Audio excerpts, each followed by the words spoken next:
Hello friends, welcome to YouTube channel Shri Prashant education. मैं आपके लिए लेकर आई हूँ हिस्ट्री की कंप्लीट सीरीज, जिसमें हमारा आज का टॉपिक है सैयद वंश। सैयद वंश को हम आज की वीडियो में डिस्कस करेंगे और कल की वीडियो में हमने तुगलक वंश को डिस्कस किया था। जिसने अभी कल की वीडियो नहीं देखी है उसकी लिंक डिस्क्रिप्शन पर है। डिस्क्रिप्शन पर जाकर आप लिंक पर क्लिक करके वीडियो को देख सकते हैं। और हाँ, शेयर और सब्सक्राइब करना ना भूलें।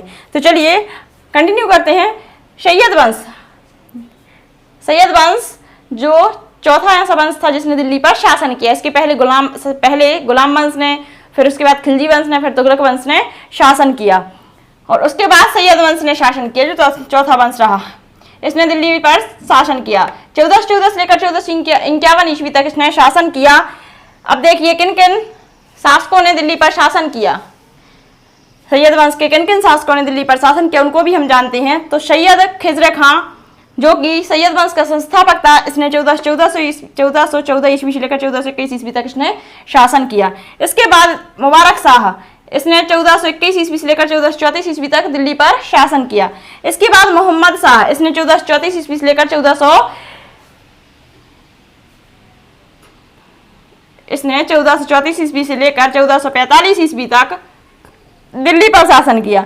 इसके बाद जो अंतिम शासक था सैयद वंश का, आलम शाह, इसने 1445 ईस्वी से लेकर 1451 ईस्वी तक दिल्ली पर शासन किया। चलिए अब हम जानते हैं जो सैयद वंश का संस्थापक है उसके बारे में। सैयद वंश दिल्ली सल्तनत पर शासन करने वाला यह चौथा वंश था। इस वंश ने 1414 ईस्वी से लेकर 1451 ईस्वी तक शासन किया। यह वंश मुस्लिमों की तुर्क जाति का आखिरी वंश था। यह मुस्लिम तुर्क जाति का आखिरी वंश था। अब देखिए सैयद खिजर खां, इसने 1414 से लेकर 1421 ईस्वी तक दिल्ली पर शासन किया। 1414 ईस्वी में इसने दिल्ली पर अधिकार कर लिया था और इसने सुल्तान की उपाधि धारण न कर रैयत आला की उपाधि धारण की थी।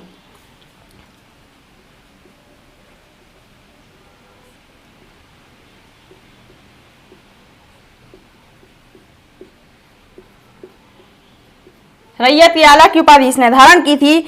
जब भारत को लूटकर तैमूर लंग, जो कि तुर्क आक्रमणकारी था, वह वापस जा रहा था, तो उसने खिजर खां को मुल्तान, लाहौर, दीपालपुर का शासक नियुक्त कर दिया था। खिजर खां के शासनकाल में ही पंजाब, मुल्तान, सिंध पुनः दिल्ली सल्तनत के अधीन हो गए थे। सुल्तान को राजस्व वसूलने के लिए प्रतिवर्ष सैनिक अभियान का सहारा लेना पड़ता था। जब यह राजस्व वसूलता था तो इसे सैनिक का सहारा लेना पड़ता था। इसने अपने सिक्कों पर तुगलक सुल्तानों का नाम खुदवाया था। जो तुगलक सुल्तान थी उनका नाम इसने सिक्कों पर खुदवाया था। फरिश्ता ने खिजर खां को एक न्यायप्रिय उदार शासक बनाया है। फरिश्ता ने खिजर खां को न्यायप्रिय और उदार शासक बताया है।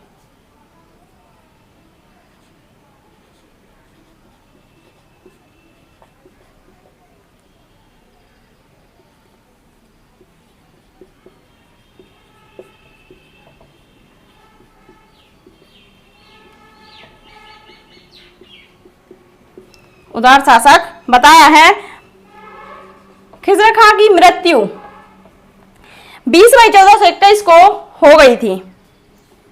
20 मई 1421 में इसकी मृत्यु हो गई थी। देखिए खिजर खां जो कि सैयद वंश का संस्थापक था, इसने सैयद वंश की स्थापना की थी और इसने सुल्तान की उपाधि धारण ना कर रैयत आला की उपाधि इसने धारण की थी। और जो फरिश्ता ने इसे न्यायप्रिय उदार बताया है। इसकी मृत्यु 20 मई 1421 ईस्वी में हो गई थी। इसके बाद जो अगला शासक हुआ, जो खिजर खां का उत्तराधिकारी हुआ, कौन हुआ? मुबारक शाह।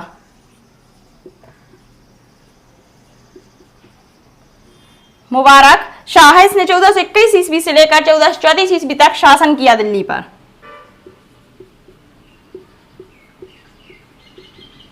इसने दिल्ली पर शासन किया था। खिजर खां की मृत्यु के बाद उसके उत्तराधिकारी के रूप में उनका पुत्र मुबारक शाह ने दिल्ली की सत्ता अपने हाथों में ले ली थी।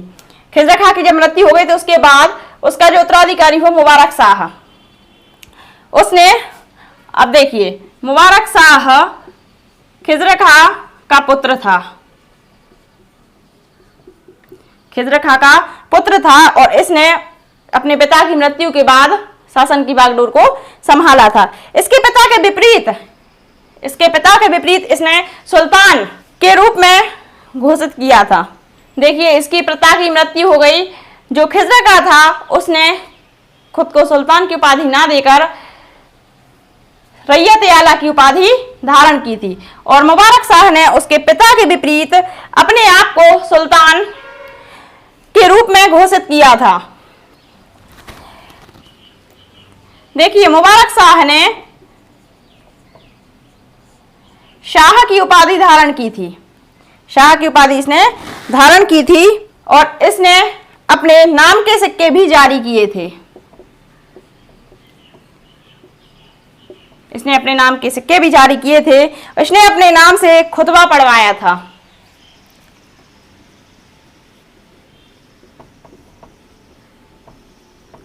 इसने अपने नाम से खुतबा पढ़वाया था। इस प्रकार विदेशी स्वामित्व का अंत हो गया था।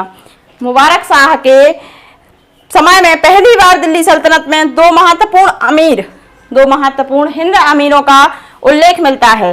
देखिए, जो मुबारक शाह के शासनकाल में ही दो हिंदू अमीरों का उल्लेख भी मिलता है। मुबारक शाह ने याहिया बिन अहमद सरहिंद को संरक्षण प्रदान किया था।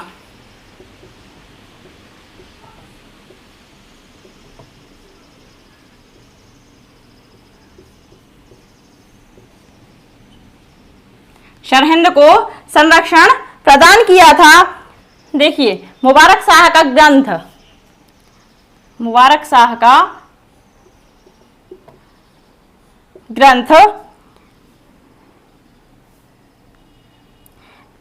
तारीख ए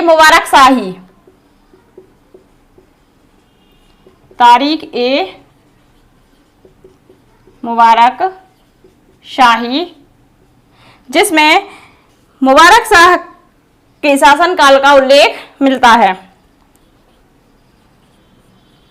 मुबारक शाह की मृत्यु 14 फरवरी 1434 ईस्वी में हो गई थी। मुबारक शाह की मृत्यु 19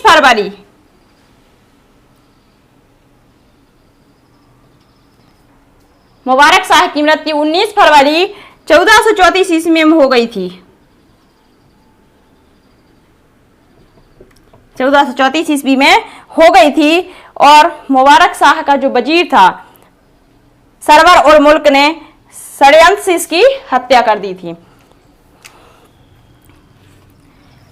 अब मुबारक शाह के बाद जो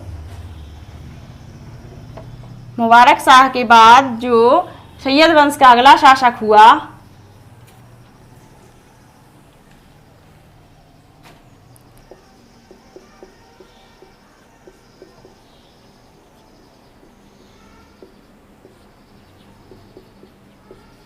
सैयद वंश का अगला शासक मोहम्मद शाह हुआ। इसने 1434 ईस्वी से लेकर 1445 ईस्वी तक शासन किया।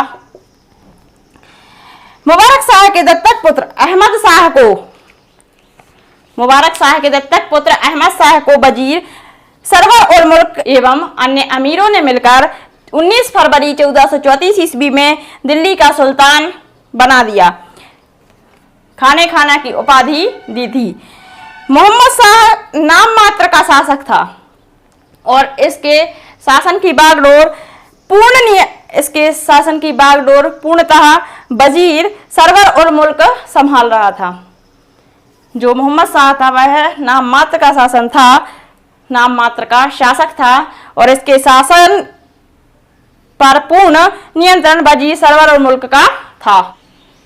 मोहम्मद शाह के शासक बनते ही वजीर ने शस्त्रागार, राजकोष और हाथियों पर अधिपत्य बनाया। मोहम्मद शाह के शासक बनते ही जो उसका वजीर था उसने शस्त्रागार, राजकोष और हाथियों पर अधिकार कर लिया, अपना आधिपत्य कर दिया। मोहम्मद शाह को मारने के लिए वजीर सरवर उल मुल्क ने षड्यंत्र कर रखा था। इससे ही मोहम्मद शाह ने वजीर व उसके समर्थकों को मार दिया। इसने मोहम्मद शाह को मारने के लिए, जो मोहम्मद शाह का वजीर था, उसने षड्यंत्र कर रखा था, षड्यंत्र रच लिया था और इसी की जानकारी से जो मोहम्मद शाह था उसने उसके वजीर और उसके समर्थकों को मार दिया था। इसने कलामुल्ल को नया वजीर बनाया। देखिए, इसने का जो वजीर था सरवर उल मुल्क, उसको मार दिया था और इसने नया वजीर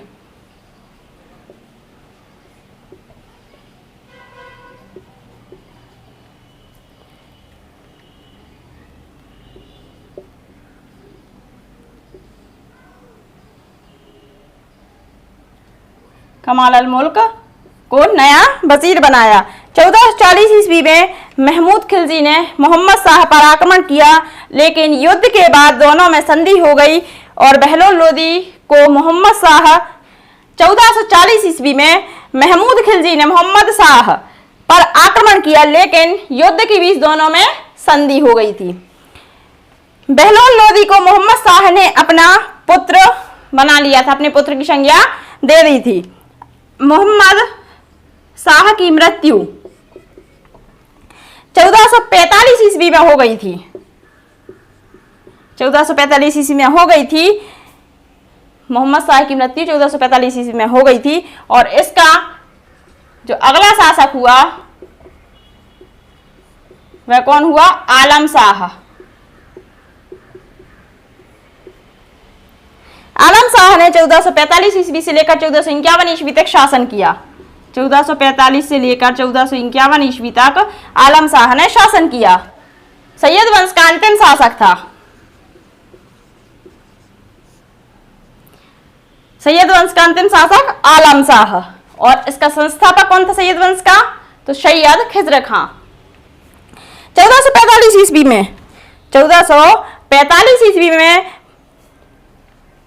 मोहम्मद शाह की मृत्यु के बाद सरदारों ने उसके पुत्र अलाउद्दीन आलम शाह को उपाधि से वनिष्ठ राज्य का शासक घोषित कर दिया।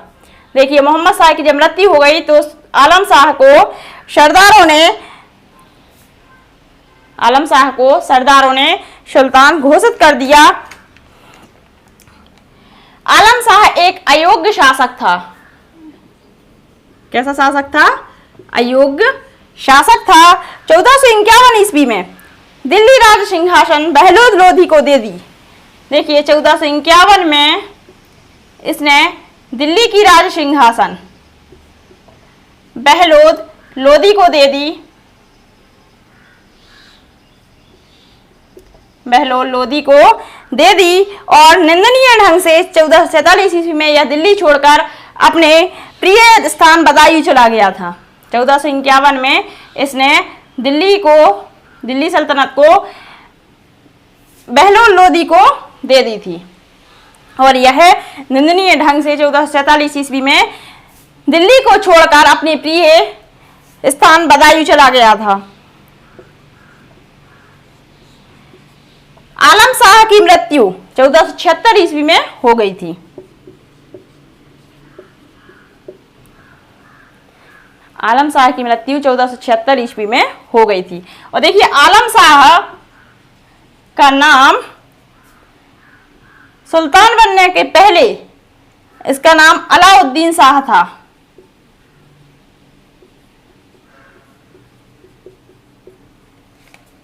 आज की वीडियो में हमने सैयद वंश को डिस्कस किया। सैयद वंश से हर एक पॉइंट को सैयद वंश के हर एक पॉइंट को आपके साथ डिस्कस किया, लेकिन फिर भी अगर आपका कोई डाउट रह गया है तो आप कमेंट बॉक्स में कमेंट करके उस डाउट को क्लियर कर सकते हैं। दिल्ली सल्तनत पर जिन जिन वंशों ने शासन किया उनमें हमने आज सैयद वंश को डिस्कस किया। Thank you. अगर आपको वीडियो पसंद आई हो तो वीडियो को लाइक करें, चैनल को सब्सक्राइब करें, बेल आइकन को प्रेस करना ना भूलें ताकि आने वाला नोटिफिकेशन आपको मिलता रहे। वीडियो को अधिक से अधिक शेयर करें।